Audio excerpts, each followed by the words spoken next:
Year-long Bible reading, Day 96, 2 Samuel chapter 17 through chapter 19.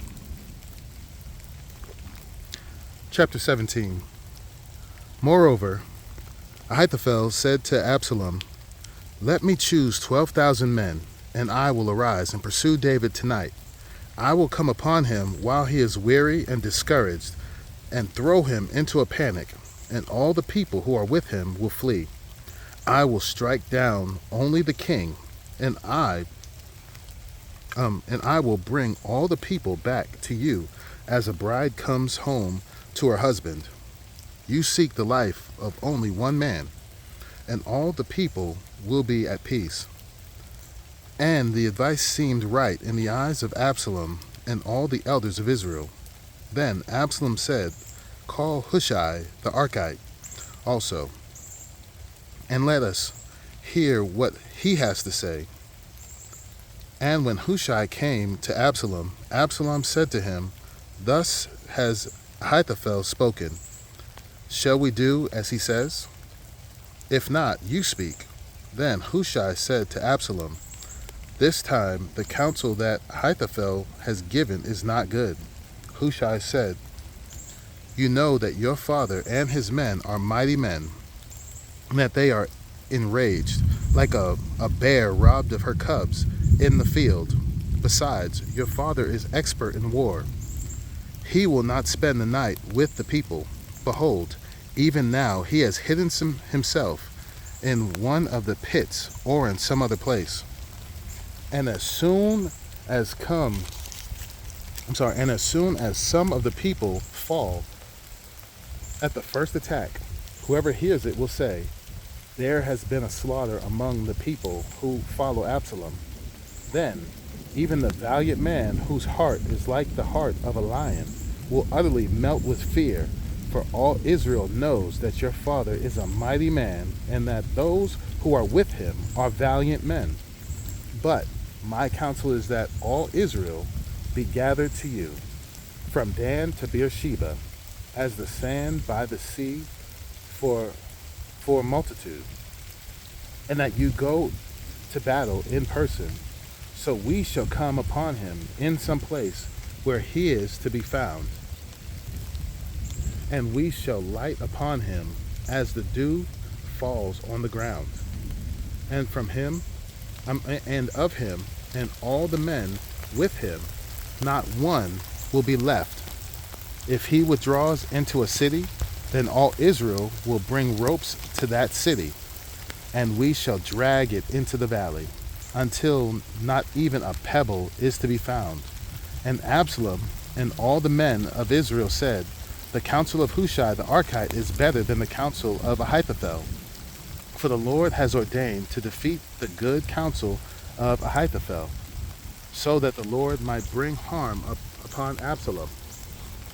Then Hushai said to Zadok and Abiathar the priest, "Thus and so did Ahithophel counsel Absalom and the elders of Israel, and thus and so have I counseled. Now, therefore, send quickly to tell David, do not stay tonight at the fords of the wilderness, but by all means pass over, lest the king and all the people who are with him be swallowed up."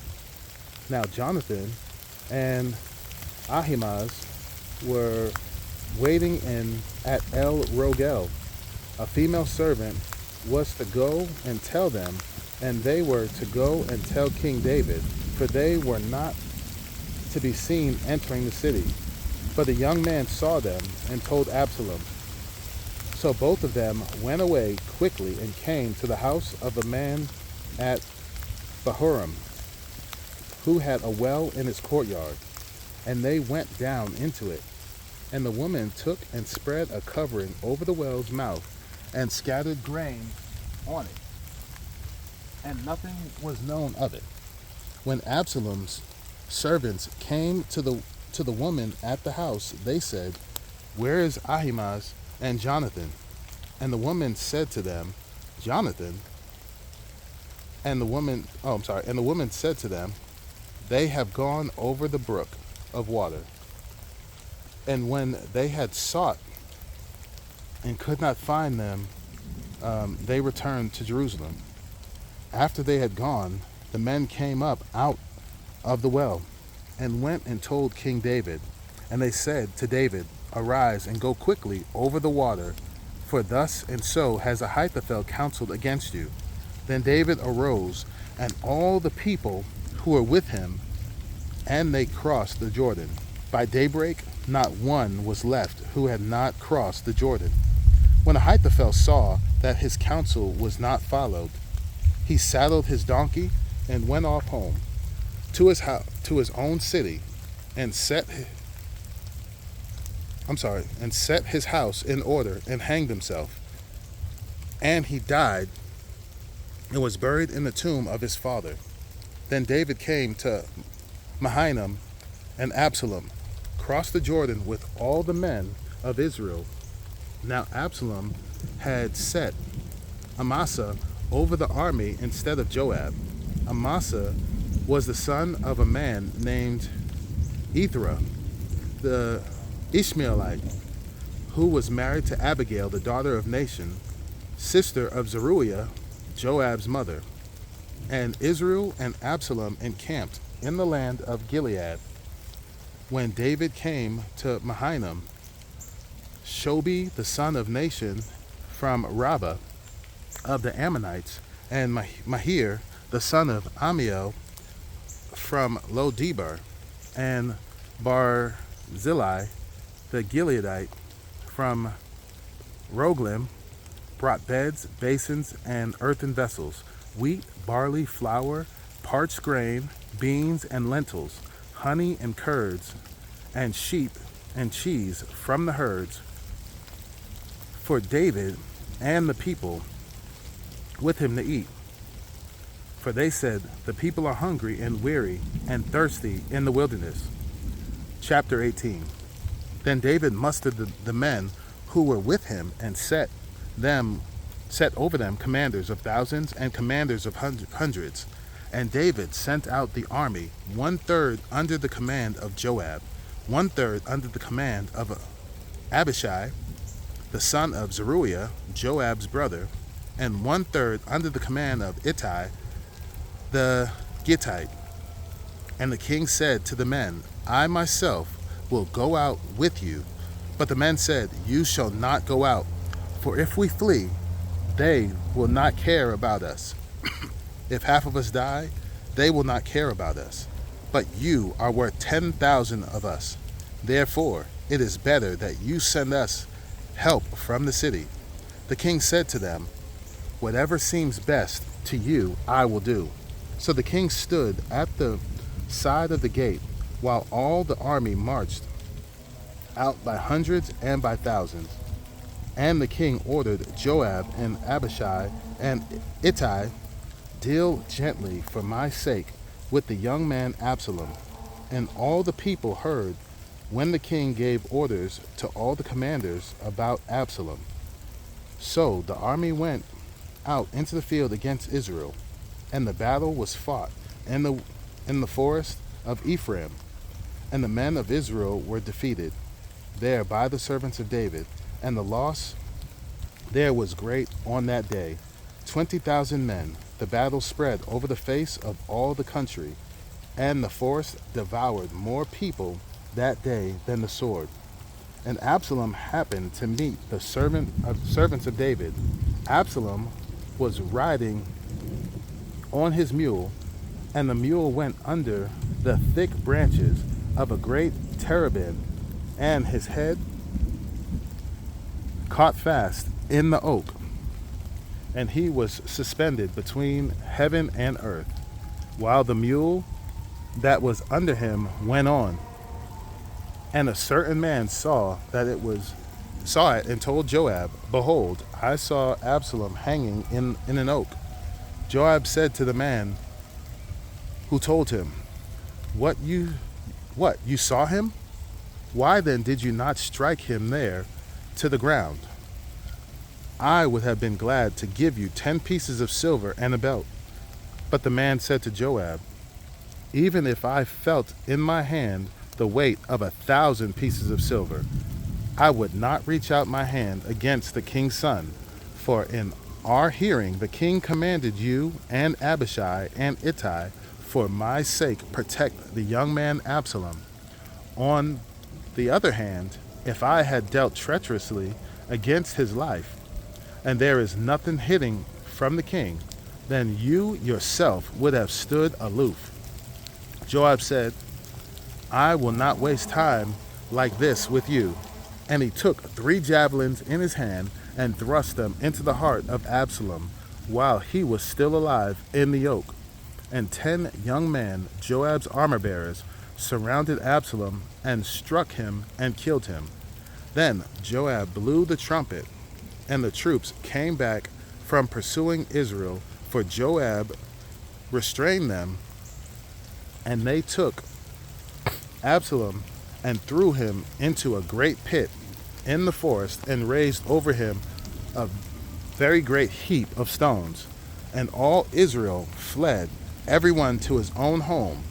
Now, Absalom in his lifetime had taken and set up for himself a pillar that is in the king's valley, for he said, I have no son to keep my name in remembrance.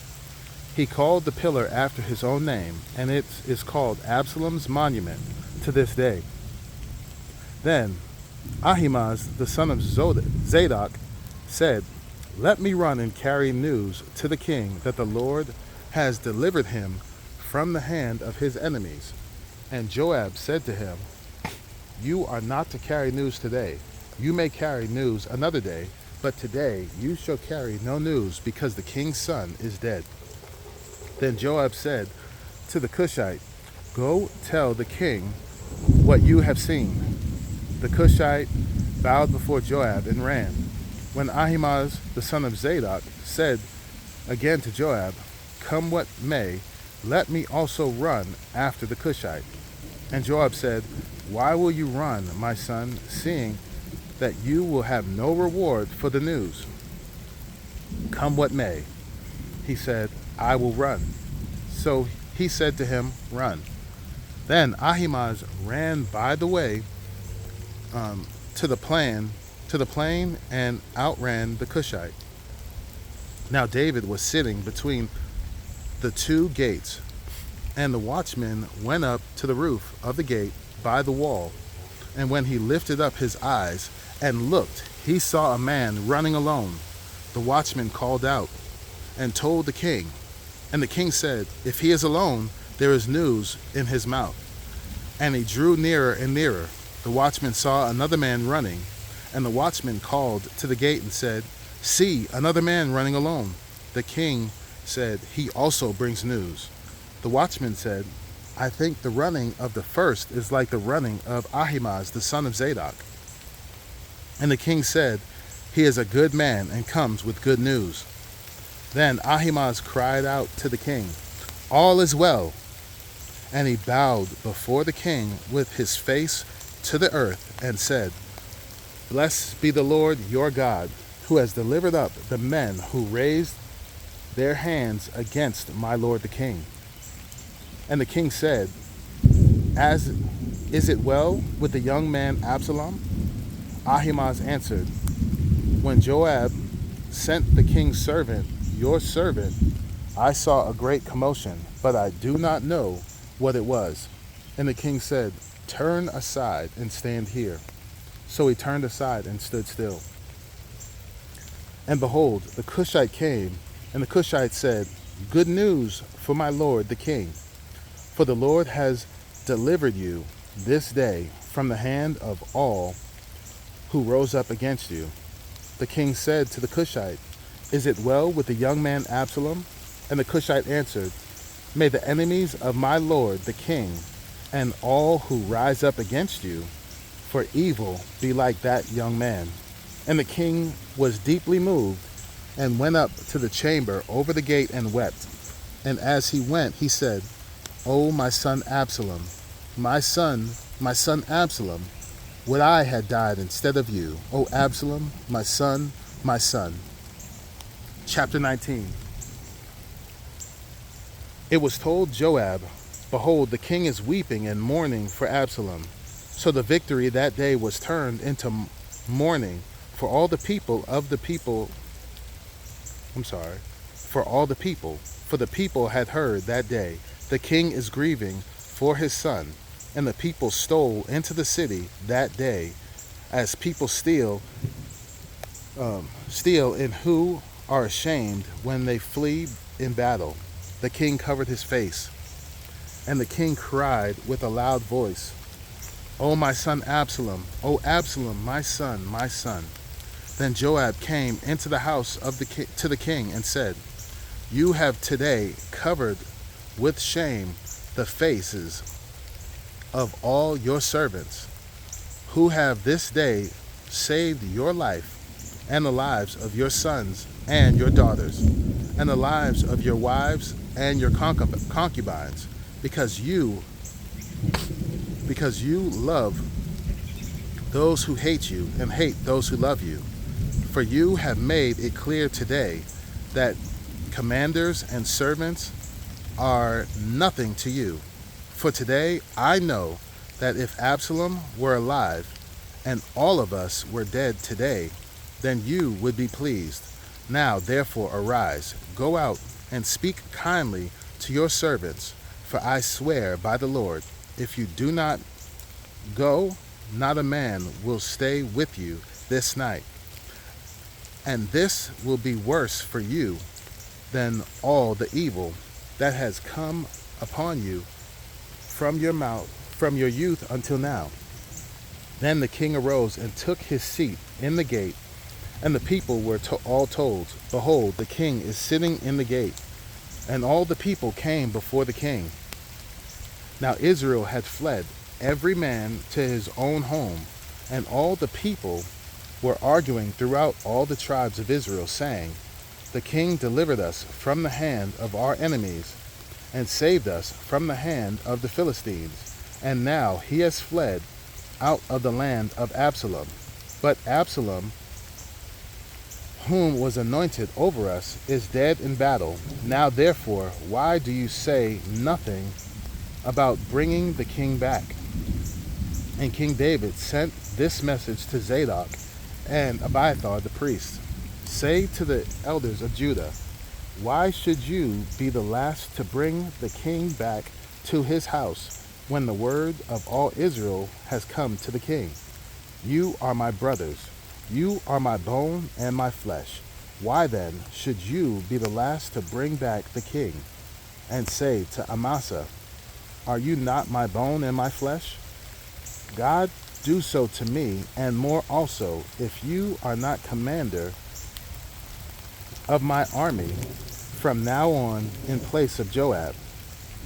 And he swayed the heart of all the men of Judah as one man, so that they sent word to the king, Return, both you and all your servants.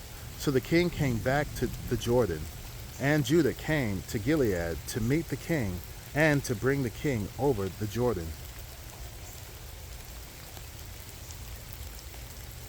And Shimei, the son of Gera, Shimei, the son of Gera, the Benjaminite from Bahurim, hurried to come down with the men of Judah to meet King David, and with him were 1,000 men from Benjamin. And Ziba, the servant of the house of Saul, with his 15 sons and his 20 servants, rushed down to the Jordan before the king, and they crossed the ford to bring over the king's household and to do his pleasure. And Shimei, the son of Gera, fell down before the king as he was about to cross the Jordan, and said to the king, Let not my lord hold me guilty, or remember how your servant did wrong on the day my lord the king left Jerusalem. Do not let the king take it to heart, for your servant knows that I have sinned. Therefore, behold, I have come this day, the first of all the house of Joseph, to come down to meet my lord the king. Abishai the son of Zeruiah answered, Shall not Shimei be put to death for this, because he cursed the Lord's anointed? But David said, What have I to do with you, your sons of Zeruiah, that you should this day be as an adversary to me? Shall anyone be put to death in Israel this day? For do I not know that I am this day king over Israel? And the king said to Shimei, You shall not die. And the king gave him his oath. And Mephibosheth, the son of Saul, came down to meet the king. He had neither taken care of his feet, nor trimmed his beard, nor washed his clothes, from the day the king departed until the day he came back in safety. And when he came to Jerusalem to meet the king said to him, Why did you not go with me, Mephibosheth? He answered, My lord, O king, my servant deceived me, for your servant said to him, I will saddle a donkey for myself, that I may ride on it and go with the king, for your servant is lame. He has slandered your servant to my lord the king. But my lord the king is like the angel of God. Do therefore what seems good to you, for all my father's house were but men doomed to death before the Lord, my lord the king. But you set your servant among those who eat at your table. What further right have I then to cry to the king? And the king said to him, Why speak any more of your affairs? I have decided, you and Ziba shall divide the land. And Mephibosheth said to the king, Oh, let him take it all, since my lord the king has come safely home. Now Barzillai the Gileadite had come down from Rogelim, and he went on with the king to the Jordan to escort him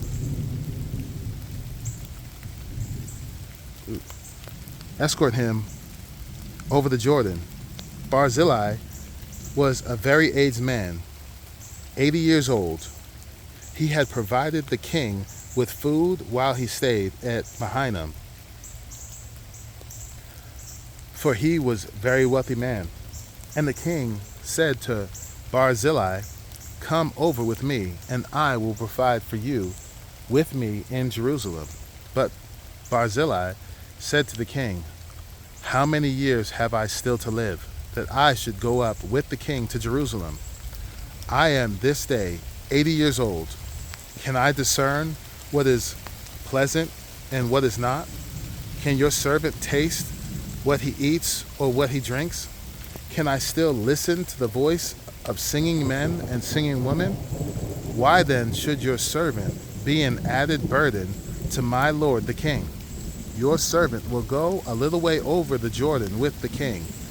Why should the king repay me with such a reward? Please let your servant return, that I may die in my own city near the grave of my father and my mother. But here is your servant Chimham. Let me go over with my lord the king, and do for him whatever seems good to you. And the king answered, Chimham shall go over with me, and I will do for him whatever seems good to you. And all that you desire of me, I will do for you. Then all the people went over the Jordan, and the king went over, and the king kissed Barzillai and blessed him, and he returned to his own home. The king went on to Gilgal, and Chimham went on with him. All the people of Judah, and also half the people of Israel, brought the king on his way. Then all the men of Israel came to the king and said to the king, Why have our brothers, the men of Judah, stolen you away and brought the king and his household over the Jordan, and all David's men with him? All the men of Judah answered the men of Israel, because the king is our close relative. Why then are you angry over this matter? Have we eaten at all the excuse me? Have we eaten at all at the king's expense, or has he given us any gift? And the men of Israel answered the men of Judah, we have 10 shares in the king, and in David also we have more than you. Why then did you despise us? Were we not the first to speak to bring back our king? But the words of the men of Judah were fiercer than the words of the men of Israel.